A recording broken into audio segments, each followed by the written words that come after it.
హార్మోజ్లో ఎక్కడికక్కడ సీమైన్స్ ఉండిపోయాయని ఇరాన్ చెప్తోంది. అయితే వాటిని తొలగించడం చాలా కష్టమైన ప్రక్రియగా ఇరాన్ అభివర్ణిస్తోంది. ఈ క్రమంలో అమెరికా యుద్ధ నౌకలు హార్మూజ్ దగ్గర సీమైన్స్ తొలగించే పని చేపట్టిందన్నారు ట్రంప్. హార్మూజ్ దగ్గరకొస్తే ఖచ్చితంగా దాడి చేస్తామని ఇరాన్ ప్రతినిధులు తేల్చి చెప్పడంతో వెనుతిరిగినట్లు సమాచారం.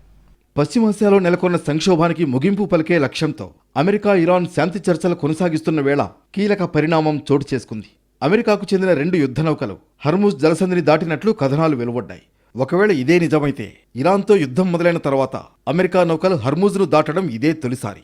ఈ జలసంధిని తెరిచే ప్రయత్నం చేస్తున్నామని అమెరికా అధ్యక్షుడు ట్రంప్ ప్రకటన చేసిన నేపథ్యంలో ఈ పరిణామం చోటు చేసుకుంది. హర్మూజ్ను తెరిచే ప్రయత్నం చేస్తున్నట్లు అమెరికా అధ్యక్షుడు ట్రంప్ సోషల్ మీడియా వేదికగా పేర్కొన్నారు.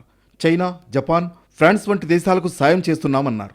స్వతహాగా ఈ పని చేసే ధైర్యం ఆయా దేశాలకు లేదని విమర్శించారు. అత్యంత కీలకమైన ఈ జలసంధిలో ఇరాన్ అమర్చిన మందుపాత్రలతో ముప్పు ఉందన్నారు. అయినప్పటికీ ఈ యుద్ధంలో ఇరాన్ భారీగా నష్టపోతోందని తేల్చి చెప్పారు ట్రంప్. మరోవైపు హర్మూజ్ను అమెరికా యుద్ధనౌకలు దాటినట్లు వస్తున్న వార్తలపై ఇరాన్ మీడియా స్పందించింది. జలసంధిని దాటితే దాడులు తప్పవని ఇరాన్ హెచ్చరించినట్లు పేర్కొంది. దీంతో అగ్రరాజ్యానికి చెందిన యుద్ధనౌకలు వెనుదిరిగినట్లు తెలిపింది. టర్కీ అధ్యక్షుడు రెసెప్ తయ్యిప్ ఎర్డోగాన్తో ఫ్రాన్స్ అధ్యక్షుడు ఇమాన్యుయల్ మ్యాక్రాన్ ఫోన్ ద్వారా కీలక అంశాలపై చర్చలు జరిపారు.